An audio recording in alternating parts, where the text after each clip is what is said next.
എല്ലാവർക്കും വിനീത നമസ്കാരം. ഇന്ന് ദൈവപ്രശ്നം എന്ന വിഷയത്തെ സംബന്ധിച്ച് ചില കാര്യങ്ങളിവിടെ അവതരിപ്പിക്കാൻ ഉദ്ദേശിക്കുകയാണ്. കേരളം എന്നുള്ള സംസ്ഥാനം വിശേഷിച്ച് ജ്യോതിഷത്തിന് വളരെ അംഗീകാരം ലഭിക്കുന്നതായിട്ടുള്ള ഒരു പ്രദേശമാണല്ലോ. സാമാന്യം എല്ലാ ജനങ്ങളും ജ്യോതിഷത്തെ ആശ്രയിക്കുന്നവരായിട്ട് കാണുന്നുണ്ട്. പ്രത്യേകിച്ച് ധാരാളം കുടുംബക്ഷേത്രങ്ങളും കുടുംബ ദേവതകളുടെ ആചരണത്തിന് പ്രാധാന്യം കൊടുക്കുകയും ചെയ്യുന്നതായിട്ടുള്ള ഒരു സമ്പ്രദായം പൂർണ്ണമായിട്ടും തിരിച്ചു വന്നുകൊണ്ടിരിക്കുന്ന ഈ കാലഘട്ടത്തിൽ പലരും ചോദിക്കാറുണ്ട്, എൻ്റെ വീട്ടിൽ ഒരു ദേവപ്രശ്നം നടത്തി തരാമോ? അപ്പോൾ ദേവപ്രശ്നം എന്താണ് എന്നുള്ളതിനെ സംബന്ധിച്ചൊരു ധാരണ എല്ലാവർക്കും സാമാന്യമായി കിട്ടേണ്ടത് ആവശ്യമാണല്ലോ. എന്താണ് ഈ ദേവപ്രശ്നം എന്നാൽ? ജ്യോതിഷത്തിന് 6 ഭാഗങ്ങളുണ്ട് എന്ന് എല്ലാവരും മനസ്സിലാക്കിയിട്ടുണ്ടാവാം. അതിൽ ജാതകം, ഗോളം, നിമിത്തം, പ്രശ്നം, മുഹൂർത്തം, ഗണിതം. ഇതിൽ പ്രശ്നശാഖ വളരെ പ്രശസ്തമാണ്. ആ പ്രശ്നശാഖയിൽ വ്യത്യസ്ത വിഷയങ്ങൾ കൈകാര്യം ചെയ്യുന്നതിനായി ആചാര്യന്മാർ രചിച്ചിട്ടുള്ള ഗ്രന്ഥങ്ങളിലൊക്കെ ഇതിനെ പല ഭാഗങ്ങളായിട്ട് തിരിച്ചിരിക്കുന്നു. അതിലൊറ്റ വാക്കിൽ പറഞ്ഞു കഴിഞ്ഞാൽ, മനുഷ്യരുടെ പേരിൽ വയ്ക്കുന്ന പ്രശ്നത്തെ വേണമെങ്കിൽ മനുഷ്യപ്രശ്നം എന്ന് പറയാം, ദേവന്മാരുടെ പേരിൽ വയ്ക്കുന്ന പ്രശ്നത്തെ ദേവപ്രശ്നം എന്നും പറയാം. പ്രശ്നമാർഗം എന്ന ഗ്രന്ഥത്തിൽ, അത് പ്രത്യേകിച്ച് അതിൻ്റെ ഉത്തരാർത്ഥത്തിൽ അനേക അധ്യായങ്ങളിലായി അതിനെ വിവരിച്ചിരിക്കുന്നതിൽ ഒരു ഭാഗം ദേവപ്രശ്നത്തിനെ സംബന്ധിച്ച് പറയുന്നതാണ്.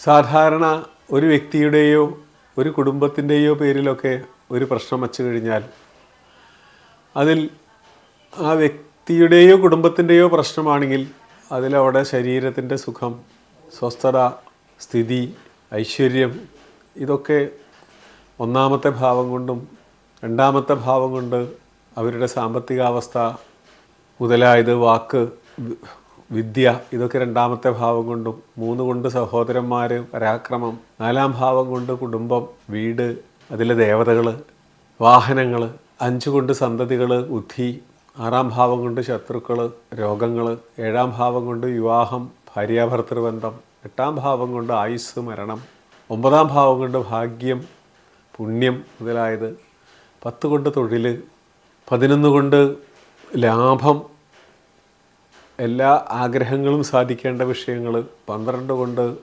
പാപം, ചെലവുകൾ മുതലായതാണ് ചിന്തിച്ച് വരാറുള്ളത്. എന്നാൽ നമ്മളുടെ ആചാരപ്രകാരം ഒരു ദേവനെ പ്രതിഷ്ഠിച്ചു കഴിഞ്ഞാൽ, ഒരു കുടിവെച്ച് കഴിഞ്ഞാൽ ആ ദേവന് ഒരു മാനുഷിക ഭാവത്തിലാണ് ആരാധനകൾ മുഴുവൻ തന്നെ. അപ്പോൾ അതുകൊണ്ട് ഈ ദേവപ്രശ്നം എന്നുള്ള വിഷയത്തിലേക്ക് ഈ ദേവനെ സംബന്ധിച്ച് ഒരിക്കൽ പ്രതിഷ്ഠിച്ചു കഴിഞ്ഞാൽ പിന്നെ അതിൻ്റെ നിലനിൽപ്പിനെ ചോദ്യം ചെയ്യേണ്ടതില്ല. പിന്നെ അത് അനാദിയാണ്, ഒരിക്കലും അതിന് നാശമില്ല എന്നാണ് സങ്കല്പം. അത്തരം സങ്കല്പങ്ങളിൽ കൂടി അത് മുന്നോട്ട് പോകുന്ന സമയത്ത് ആ ദേവൻ്റെ സാന്നിധ്യം, ക്ഷേത്രം, ബിംബം ഇതൊക്കെ 1-ാം ഭാവം കൊണ്ടും 2-ാം ഭാവം കൊണ്ട് അവിടെ ആ ദേവന് ഉള്ളതായിട്ടുള്ള സമ്പത്ത്, അവിടുത്തെ ഭണ്ഡാരം, ധനാഗമ മാർഗങ്ങൾ, 3-ാം ഭാവം കൊണ്ട് ആ ദേവൻ്റെ നിവേദ്യാദി വിഷയങ്ങൾ, ആ നിവേദ്യമൊക്കെ ചെയ്യുന്നതായിട്ടുള്ള പരിചാരകന്മാർ, അവിടെ പ്രവർത്തിക്കുന്ന വ്യക്തികൾ, 4-ാം ഭാവം കൊണ്ട് ആ ക്ഷേത്രത്തിൻ്റെ പ്രദേശവും അതിൻ്റെ വാസ്തു മുതലായിട്ടുള്ള വിഷയങ്ങളും കെട്ടിടങ്ങളൊക്കെ സംബന്ധിച്ച് ചിന്തിക്കുന്നു. 5-ാം ഭാവം കൊണ്ട് സാന്നിധ്യത്തെയും ബിംബത്തെയും വീണ്ടും ചിന്തിക്കുന്നു. 6-ാം ഭാവം കൊണ്ട് അതിലേക്ക് വരുന്നതായിട്ടുള്ള അശുദ്ധി, ശത്രുക്കൾ മുതലായ കാര്യങ്ങളൊക്കെ പറയപ്പെടുന്നു. 7-ാം ഭാവം കൊണ്ട് ജനപദങ്ങളെയും അതിനെ അവിടെ ആ ക്ഷേത്രവുമായിട്ട് ബന്ധപ്പെട്ട് വരുന്നതായിട്ടുള്ള ജനങ്ങൾ മുതലായിട്ടുള്ള കാര്യങ്ങൾ, 8 കൊണ്ട് വീണ്ടും സാന്നിധ്യത്തെയും പരിചാരകന്മാരെയും വീണ്ടും അവിടെ ആ സാന്നിധ്യത്തിനും പരിചാരകന്മാർക്കൊക്കെ പ്രധാനമായിട്ട് ദേവനെ സംബന്ധിച്ച് എപ്പോഴും പ്രധാനപ്പെട്ട വിഷയമായതുകൊണ്ട് 3 പ്രാവശ്യം 3 ഭാവങ്ങളെ കൊണ്ട് സാന്നിധ്യം ചിന്തിക്കുന്നു. 9-ാം ഭാവം കൊണ്ട് അതിൻ്റെ ഉടമസ്ഥന്മാരും ആ ഉടമസ്ഥന്മാരുടെ ഗുണദോഷങ്ങളൊക്കെ ചിന്തിക്കും. 10-ാം ഭാവം കൊണ്ട് അതിൻ്റെ ഉത്സവങ്ങളും നിത്യനൈമിത്തികമായിട്ടുള്ള ഉത്സവാദി വിഷയങ്ങൾ, അവിടെ പൂജിക്കുന്നതായിട്ടുള്ള പൂജാരിമാരായിട്ടുള്ള വ്യക്തികൾ ഇവരുടെ ഗുണദോഷങ്ങളൊക്കെ ചിന്തിക്കും. 11-ാം ഭാവം കൊണ്ട് സുഹൃതത്തെയും ധനാഗമ മാർഗങ്ങളെയും 12-ാം ഭാവം കൊണ്ട് ദുരിതത്തെയും അവിടുത്തെ തന്ത്രി ആചാര്യൻ മുതലായിട്ടുള്ള ഭാവങ്ങളെയും ചിന്തിക്കുന്നു. 8-ാം ഭാവം കൊണ്ട് വിശേഷിച്ച് അവിടുത്തെ ശില്പിയെയും ചിന്തിക്കുന്നു. 12-ാം ഭാവം കൊണ്ട് പ്രശ്നം വയ്ക്കുന്നതായിട്ടുള്ള ദൈവജ്ഞനെയും ചിന്തിക്കുന്നു.